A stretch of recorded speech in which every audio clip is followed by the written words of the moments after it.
അതുകൊണ്ട് തന്നെ നബി സല്ലല്ലാഹു അലൈഹി വസല്ലമക്കും സംശയമുണ്ടായി, അല്ലാഹുവിന്റെ പ്രവാചകനും സംശയമുണ്ടായി.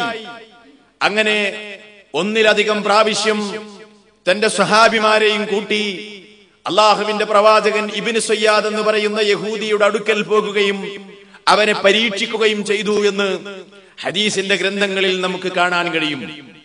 ഇമാം മുസ്ലിമിന്റെ സ്വഹീഹിൽ കാണാം, ഇബ്നു ഉമർ റളിയല്ലാഹു അൻഹു റിവായത്ത് ചെയ്യുന്ന ഒരു ഹദീസിൽ കാണാം, ഇൻതലക മഅ റസൂലില്ലാഹി സ്വല്ലല്ലാഹു അലൈഹി വസല്ലം ഫീ റഹത്തിൻ ഖിബ്ല ഇബ്നു സയ്യാദ്. നബി സല്ലല്ലാഹു അലൈഹി വസല്ലമിന്റെ കൂടെ ഉമർ ഇബ്നുൽ ഖത്താബ് റളിയല്ലാഹു അൻഹുവും അന്ന ഉമർ ഇബ്നുൽ ഖത്താബ് ഇൻതലക മഅ റസൂലില്ലാഹി ഫീ റഹത്തിൻ ഖിബ്ല ഇബ്നു സയ്യാദ്.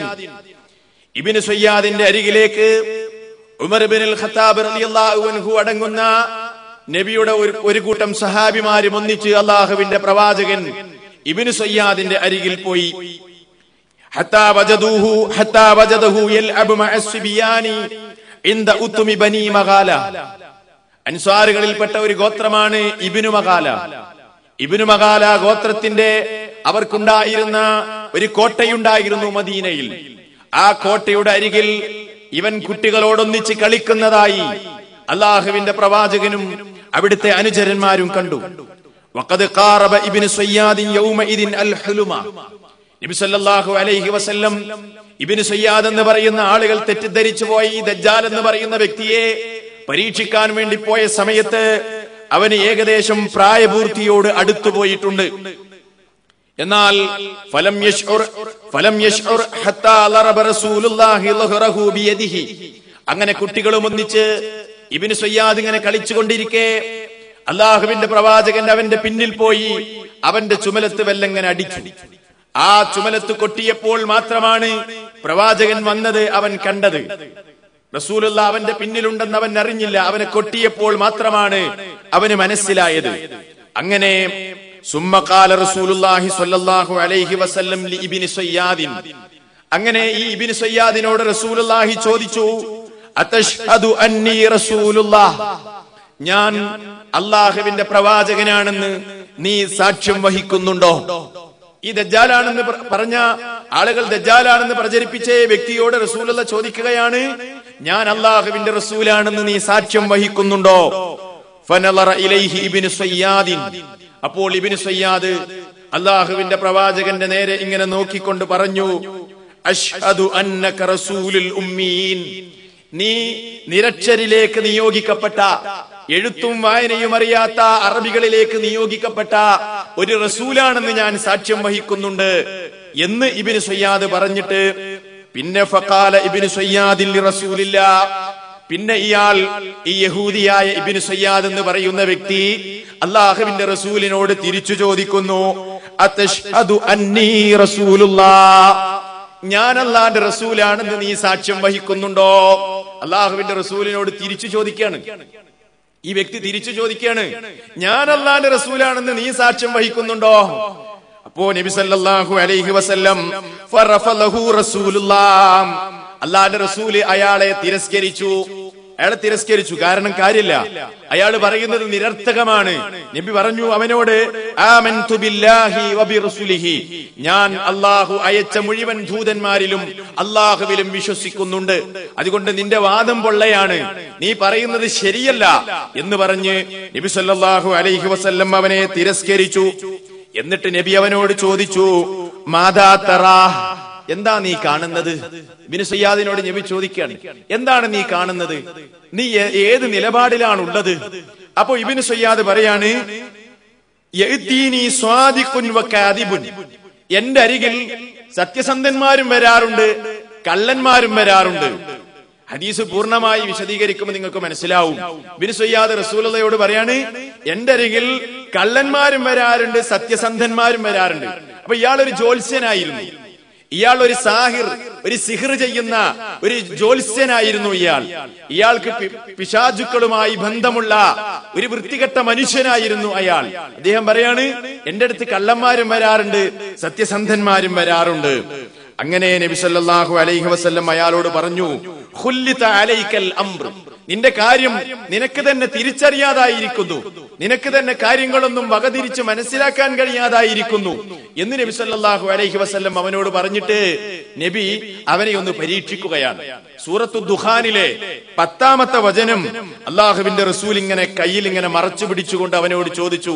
സൂറത്തു ദുഖാനിൽ കാണാം, ഫർതഖിബ് യൗമ യഅ്തിസ് സമാഉ ബിദുഖാനിൻ മുബീൻ എന്ന 10-ാമത്തെ വചനം അള്ളാഹുവിന്റെ റസൂൽ ഇങ്ങനെ മറച്ചു പിടിച്ചുകൊണ്ട് ഇബ്നു സയ്യാദിനോട് ചോദിച്ചു, ഇത് എന്താകുന്നു എന്ന്. അവനൊന്ന് പരീക്ഷിക്കാൻ പോയതാ. അപ്പൊ ഇബ്നു സയ്യാദ് പറഞ്ഞത് എന്താണെന്നറിയോ? ഹുവ ദുഖ്, അത് ദുഖാണ് എന്നാണ് അവൻ പറഞ്ഞത്. അപ്പൊ എന്താണ്? പിശാച് അവന് റസൂലുള്ളാഹിയിൽ നിന്ന് ഈ സന്ദേശം കട്ടെടുത്ത് എത്തിച്ചു കൊടുത്തു, പക്ഷേ പൂർണ്ണമായി അവന് കിട്ടിയില്ല. അതുകൊണ്ട് തന്നെ അവൻ പറഞ്ഞു ദുഖാണ്, ദുഖ് എന്ന് പറഞ്ഞു. അപ്പൊ ദുഖാനാണ് എന്ന് പൂർണ്ണമായി പറയാൻ അവന് കഴിഞ്ഞില്ല. അവനൊരു ജ്യോത്സ്യനായിരുന്നു. ഈ രൂപത്തിലുള്ള പിശാചുക്കളുമായി ബന്ധപ്പെട്ട് ചില സന്ദേശങ്ങളൊക്കെ അവന് ലഭിച്ചിരുന്നു എന്ന് മാത്രം. ആ സമയത്ത് അള്ളാഹുവിന്റെ റസൂല് പറഞ്ഞു, നീ ദൂരെ പോകണം, നീ ദൂരെ പോകൂ, ഫലൻ തഅദു വഖദ്റക്, ഇതിലപ്പുറം നിനക്ക് ഉയരാൻ കഴിയില്ല, നീ ഒരു ജ്യോത്സ്യനാണ്, അതിലപ്പുറം നിനക്കൊന്നും ചെയ്യാൻ പറ്റില്ല എന്ന് പറഞ്ഞ് നബി സല്ലല്ലാഹു അലൈഹി വസല്ലം അവനെ തിരസ്കരിച്ചു. ഇത് ഇമാം മുസ്ലിം രേഖപ്പെടുത്തുന്ന സ്വഹീഹായ ഹദീസ് ഇമാം മുസ്ലിമിന്റെ സ്വഹീഹ് മുസ്ലിമിൽ നമുക്ക് കാണാൻ കഴിയും. സഹോദരന്മാരെ, ഇതിങ്ങനെ സംഭവിച്ച അവസരത്തിൽ അള്ളാഹുവിന്റെ റസൂലിന്റെ കൂടെ ഉമർ ഇബ്നുൽ ഖത്താബ് റളിയല്ലാഹു അൻഹു ഉണ്ട്. ഉമർ ഇബ്നുൽ ഖത്താബ് റളിയല്ലാഹു അൻഹു റസൂലിനോട് പറയാണ്, വെർനി യാ റസൂലല്ലാഹ്, അല്ലാഹുവിന്റെ റസൂലേ, എന്നെ നിങ്ങൾ വിടണം, എനിക്ക് നിങ്ങൾ അനുമതി തരണം. അൽരിബു അൻകഹു, ഞാൻ അവന്റെ കഴുത്തങ്ങ് വെട്ടട്ടെ. നബിയെ, അവൻ പ്രവാചകത്വം വാദിച്ചിരിക്കുകയല്ലേ, അതുകൊണ്ട് അവന്റെ കഴുത്ത് ഞാൻ അങ്ങോട്ട് വെട്ടട്ടെ. ഫഖാല ലഹു റസൂലുള്ളാഹ്, അപ്പോൾ അല്ലാഹുവിന്റെ റസൂല് പറയുകയാണ്, ഇൻ യകുൻഹു ഫലൻ തുസല്ലിത അലൈഹി, അവൻ യഥാർത്ഥ ദജ്ജാലാണെങ്കിൽ അവനെ അതിജയിക്കാൻ നിനക്ക് സാധ്യമല്ല. അപ്പോഴും നബിക്ക് മനസ്സിലായിട്ടില്ല, ഇവന്റെ കഥ എന്തെന്ന് വ്യക്തമായിട്ടില്ല. അവൻ യഥാർത്ഥ ദജ്ജാലാണെങ്കിൽ നിനക്ക് അവനെ അതിജയിക്കാൻ കഴിയില്ല, അവനെ കൊല്ലുന്നത് ഈസ ഇബ്നു മറിയമായിരിക്കും.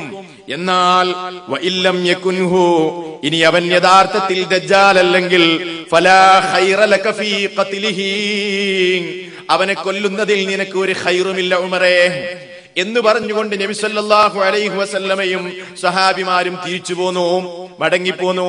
അപ്പൊ മദീനയിൽ ഇങ്ങനെ പ്രചരിപ്പിക്കപ്പെട്ടപ്പോഴാണ് അള്ളാഹുവിന്റെ റസൂലും സഹാബിമാരും ഇബ്നു സയ്യാദിനെ പരിശോധിക്കാൻ വേണ്ടി പോകുന്നത്. ഇത് ഒരു സംഭവം.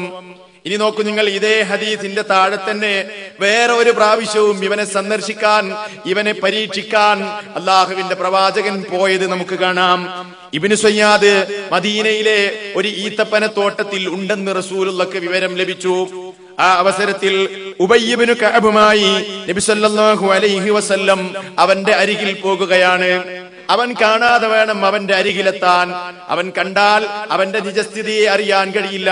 അതുകൊണ്ട് തന്നെ നബി സല്ലല്ലാഹു അലൈഹി വസല്ലം ഒരു ഈന്തപ്പനത്തോട്ടത്തിൽ ഇബ്നു സയ്യാദ് ഇങ്ങനെ പുതപ്പും പുതച്ച് കിടക്കുന്ന അവസരത്തിൽ ഈന്തപ്പന തടികളെ മറഞ്ഞുകൊണ്ട് അള്ളാഹുവിന്റെ റസൂൽ അവന്റെ പിന്നിലേക്ക് ഇങ്ങനെ സഞ്ചരിക്കുകയാണ്. അപ്പോൾ അള്ളാന്റെ റസൂലിനെ ഇബ്നു സയ്യാദിന്റെ ഉമ്മ ദൂരെ നിന്ന് കണ്ടു, അപ്പുറത്ത് നിന്ന് കണ്ടു. ഈന്തപ്പനകൾക്ക് തടികൾക്കിടയിലൂടെ മറഞ്ഞുകൊണ്ട് നബി അവന്റെ അരികിലേക്ക് ഇങ്ങനെ സഞ്ചരിച്ചു കൊണ്ടിരിക്കുന്നു. അപ്പോൾ ഇബ്നു സയ്യാദിന്റെ ഉമ്മ റസൂലിനെ കാണുന്നുണ്ട്. അവൾ വിളിച്ചു പറഞ്ഞു, ഇബ്നു സയ്യാദിൻ യാ സാഫി ആദാ മുഹമ്മദ്, ഓ സാഫി, ഇതാ മുഹമ്മദ് ഇതാ എന്ന് ആ ഇബ്നു സയ്യാദിന് റസൂലുള്ളാഹി ഉമ്മ കാണിച്ചു കൊടുക്കുന്നു. അങ്ങനെ ഫതാറ ഇബ്നു സയ്യാദിൻ, ഇബ്നു സയ്യാദ് അവിടുന്ന് എഴുന്നേറ്റങ്ങ് പോയി. ആ അവസരത്തിൽ അല്ലാഹുവിന്റെ റസൂല് പറഞ്ഞു, അവന്റെ ഉമ്മ എന്നെ കണ്ടിട്ടില്ലായിരുന്നെങ്കിൽ അവന്റെ യഥാർത്ഥ വർത്തമാനം ഇപ്പോൾ നമുക്ക് അറിയാമായിരുന്നേനെ. അപ്പോഴും വ്യക്തമായില്ല. പിന്നീട് കൃത്യമായി വഹി ലഭിക്കപ്പെട്ടു, അവനല്ല ദജ്ജാൽ എന്ന് സഹാബിമാര് മനസ്സിലാക്കി. എന്നാൽ ഈ വഹി വരുന്നതിന് മുമ്പ് പല സഹാബിമാരും സത്യം ചെയ്ത് പറഞ്ഞു, അവൻ തന്നെയാണ് ദജ്ജാൽ എന്ന് സത്യം ചെയ്ത് പറയുകയുണ്ടായി. അപ്പൊ ഈ രൂപത്തിലുള്ള ഹദീസുകളൊക്കെ കാണുമ്പോ, ചില സഹാബിമാരൊക്കെ സത്യം ചെയ്ത് പറഞ്ഞത് കാണുമ്പോ നമ്മൾ തെറ്റിദ്ധരിക്കും, എന്ത് എന്ത് ഇവൻ തന്നെയാണല്ലോ ദജ്ജാല് എന്ന്. സത്യത്തിൽ അവനായിരുന്നില്ല. വഹ്യ് കിട്ടുന്നതിന് മുമ്പ് സഹാബിമാർക്കും അള്ളാഹുവിന്റെ പ്രവാചകനുമൊക്കെ ഉണ്ടായ തെറ്റിദ്ധാരണയുടെ അടിസ്ഥാനത്തിലാണ് അവൻ ദജ്ജാലാണെന്ന് പല സ്വഹാബിമാരും തെറ്റിദ്ധരിച്ചു പോയത്. എന്നാൽ നമുക്കിവിടെ തോന്നാവുന്ന ഒരു സംശയമുണ്ട്. അതെന്താ? നബി സല്ലല്ലാഹു അലൈഹി വസല്ലമിന്റെ മുമ്പിൽ വെച്ച് തന്നെ ഇവൻ പ്രവാചകത്വം വാദിച്ചിട്ട് എന്തുകൊണ്ടാണ് അള്ളാഹുവിന്റെ റസൂൽ അവനെ വെറുതെ വിട്ടത് എന്ന് നമുക്ക് തോന്നാം. അവിടെ പ്രത്യേകമായ ഒരു കാര്യം നമ്മൾ മനസ്സിലാക്കണം. ഇവൻ യഹൂദികളിൽപ്പെട്ട ഒരു വ്യക്തിയായിരുന്നല്ലോ, ഈ ഇബ്നു സയ്യാദ് എന്ന് പറയുന്ന വ്യക്തി. അതുകൊണ്ട് തന്നെ ആ കാലഘട്ടത്തിൽ യഹൂദികളുമായി അള്ളാഹുവിന്റെ പ്രവാചകൻ ഒരു സന്ധിയിൽ ഏർപ്പെട്ടിട്ടുണ്ടായിരുന്നു. സന്ധിയിൽ ഏർപ്പെട്ടത് കൊണ്ട്, കരാറിൽ ഏർപ്പെട്ടത് കൊണ്ട് അവരിൽ